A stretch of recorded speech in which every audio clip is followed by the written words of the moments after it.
Las matrices son una herramienta matemática fundamental en los gráficos computacionales.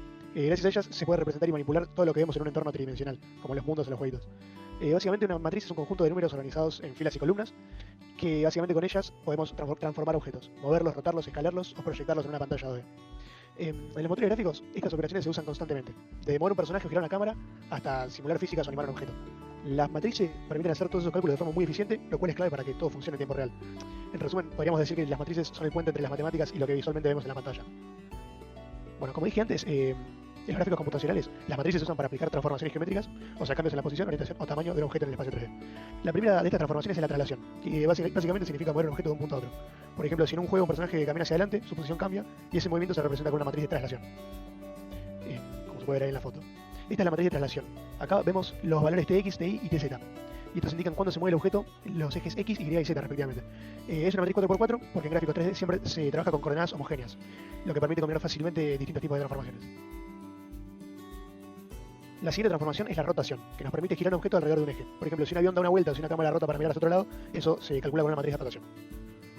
Esa es la matriz de rotación, aquí está ahí en la presentación. Esto es una rotación alrededor del eje Z. Acá el ángulo representa cuánto queremos girar y como vemos, la matriz usa funciones de seno y coseno para calcular la nueva posición de cada punto después de rotar. Después tenemos la matriz de escalado, que sirve para cambiar el tamaño del objeto. Acá los valores Sx, Si y Sz representan los factores de escala de cada eje. Si por ejemplo Sx es mayor que 1, el objeto se estira en el eje X. Si es menor, se achica. Estas transformaciones se pueden combinar, se pueden escalar, rotar y luego trasladar un objeto y todo eso se logra multiplicando la matriz entre sí, digamos. Ahora, pasando a la parte visual del juego, entra en juego la matriz de vista, que es la que simula el punto de vista del jugador o la cámara. Este es el tema. En lugar de mover realmente la cámara por el mundo, lo que se hace es mover todo el mundo en dirección contraria. Así, si el jugador avanza hacia adelante, lo que hace la matriz es desplazar todo el entorno hacia atrás. Esto es mucho más eficiente porque en lugar de recalcular el movimiento de cada objeto por separado, se aplica a una sola matriz que ya tiene todo el movimiento invertido de la cámara. Además, la matriz de vista garantiza que todos los objetos estén posicionados correctamente en el sistema de coordenadas de la cámara, como si el jugador estuviera siempre en el centro del mundo. Y este paso es fundamental antes de aplicar la proyección. La matriz de proyección es la que crea la ilusión de profundidad, lo que hace que en un mundo 3D se vea real una pantalla 2D. Cuando aplicamos esta matriz, los objetos lejanos se ven más pequeños y los cercanos más grandes, así como simulando la perspectiva que tenemos en la vida real. Además, esta matriz define el volumen visible, también llamado frustum, que determina qué parte del mundo la cámara puede ver. Todo lo que queda fuera de ese volumen simplemente se descarta, lo cual optimiza muchísimo el rendimiento. Y por último, la matriz transforma ese volumen de visión en un cubo normalizado, que es la forma en la que la tarjeta gráfica entiende la escena para dibujarla correctamente en la pantalla. En otras palabras, la matriz de proyección es la responsable de convertir el espacio 3D en una imagen 2D que parezca real. En conclusión, las matrices son el corazón de los gráficos computacionales. Gracias a ellas se pueden mover, rotar, escalar y proyectar objetos de manera precisa y eficiente. Todo lo que vemos en un jueguito, desde cómo se mueve un personaje hasta cómo se representa la cámara o la profundidad, se basa en operaciones matriciales.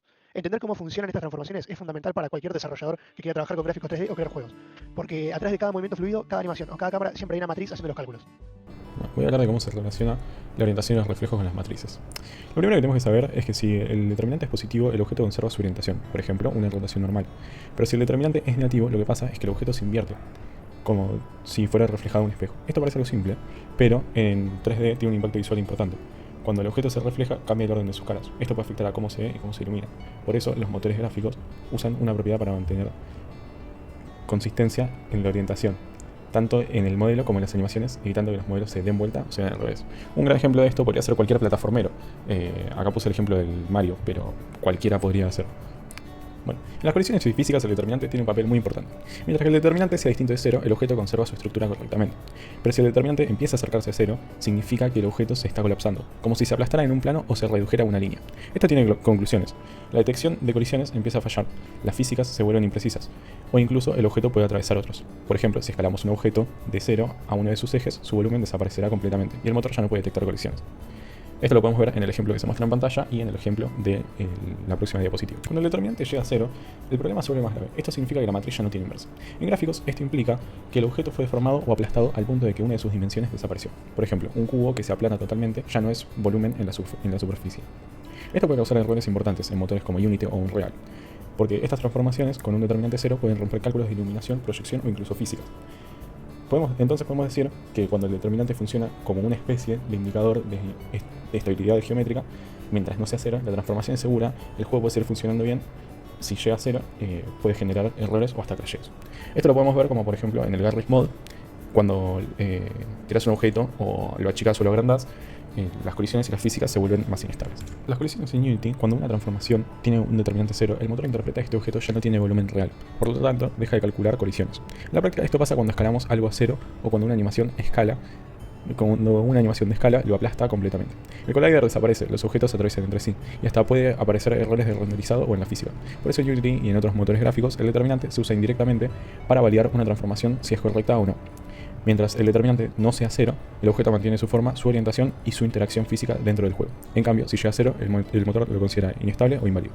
Para entender cómo se usa una matriz inversa en los videojuegos, primero tenemos que tener claro qué es una matriz inversa. Básicamente, cuando tenemos una matriz cuadrada, que además es invertible, o sea su determinante no es 0, existe otra matriz llamada matriz inversa, que cumple con esta relación. A por A a la menos 1 es igual a la matriz identidad. Esto significa que si multiplicamos una matriz por su inversa, el resultado no cambia, el valor. Es como multiplicar un número por su recíproco y obtener 1. En el caso de los gráficos 3D, todo lo que tiene que ver con movimientos, rotaciones o escalas se representa con matrices 4×4 homogéneas. Y ahí entra la inversa. Sirve justamente para revertir una transformación. Por ejemplo, una matriz de transformación nos permite mover o rotar un objeto desde un sistema de referencias a otro, como de un personaje al mundo del juego. Y la matriz inversa hace el proceso contrario. Toma ese punto transformando y lo devuelve a su sistema original. Ahora vamos a ver por qué la matriz inversa es tan importante cuando hablamos de la cámara o la vista de los gráficos 3D. En un entorno 3D, la cámara tiene su propia posición, hacia dónde está mirando y cómo está orientada. Todo esto se representa con una matriz de transformación que se conoce como matriz de vista. Lo que hace esta matriz es transformar las coordenadas de todos los objetos del mundo 3D al sistema de coordenadas de la cámara. Es decir, convierte lo que está en el mundo del juego a cómo lo ve la cámara. Pero acá es donde entra algo clave. La matriz inversa de esa matriz de vista, que se llama MB a la menos 1. Esta matriz nos permite hacer el proceso inverso, transformar los puntos desde el espacio de la cámara de vuelta al espacio del mundo. Gracias a esa matriz inversa podemos saber exactamente dónde está ubicada la cámara en el mundo 3D. De hecho, si miramos las columnas de esa matriz inversa, recordamos que es una matriz 4×4. Encontramos información muy importante, la posición de la cámara y también sus vectores de orientación, es decir, hacia dónde apunta, cuál es su dirección, hacia arriba y hacia abajo y hacia la derecha. En resumen, sin la matriz inversa de la vista, sería prácticamente imposible posicionar o mover correctamente la cámara dentro del mundo 3D. En esta diapositiva vamos a hablar sobre el raycasting. Básicamente es una técnica que se usa en los gráficos por computadora para simular cómo vemos una escena en 3 dimensiones. La idea es imaginar que desde el punto de vista del observador, la cámara, se lanzan muchos rayos hacia la escena, cada uno de esos rayos choca con un objeto que tiene enfrente y eso permite determinar qué parte del objeto se ve y cómo se debería mostrar en pantalla. En otras palabras, el raycasting sirve para calcular qué vemos, desde dónde lo vemos y cómo debería verse, según la posición del observador. Una de las propiedades más importantes de la matriz inversa es su capacidad para deshacer transformaciones. Esto se basa en una idea muy simple pero muy poderosa. Cuando multiplicamos una matriz por su inversa obtenemos la matriz identidad. Y la matriz identidad es como el cero de las transformaciones. No cambia nada matemáticamente. Esto se expresa como A por A igual a menos 1. No cambia nada. Matemáticamente esto se expresa como A por A a la menos 1 igual a I de identidad. Ahora, si lo llevamos al mundo de los gráficos 3D, pensemos en lo siguiente. Cuando aplicamos una transformación, por ejemplo, trasladar, rotar o escalar un objeto, usamos una matriz de transformación que llamaremos T. Entonces, al vértice final de ese objeto es igual al vértice inicial multiplicado por T. Pero si queremos revertir esa transformación, o sea, volver al objeto exactamente a su posición o estado original, lo que hacemos es multiplicar por la matriz inversa de T, es decir, T a la menos 1. Esto nos devuelve el punto de partida sin pérdida de precisión. Y esta propiedad no es solo teórica, es muy útil en la práctica. Por ejemplo, en animaciones permite que un objeto regrese exactamente a un estado anterior o que podamos calcular trayectorias inversas. Y en videojuegos o editores 3D se usa para implementar la clásica función de deshacer, que devuelve un objeto a su posición original después de haberlo movido o rotado. En definitiva, la matriz inversa es lo que nos da reversibilidad en el espacio 3D, la posibilidad de aplicar y deshacer transformaciones con tal precisión. Ahora, hablando de la animación de personajes, es importante entender que cada personaje tiene un esqueleto digital, y ese esqueleto está formado por una serie de huesos que están organizados de forma jerárquica, es decir, que unos dependen del movimiento de otros. Cada hueso tiene su propia matriz que describe su posición y orientación en el espacio. Entonces, cuando queremos animar al personaje, necesitamos calcular la matriz inversa del hueso en su posición de reposo. Esa matriz es clave porque nos permite transformar correctamente los vértices del modelo, o sea, los puntos que forman la malla del personaje, desde la pose inicial hasta la pose animada. En resumen, que gracias a esa relación entre los huesos, matrices y sus inversas, logramos que la animación sea natural y coherente con el movimiento del personaje.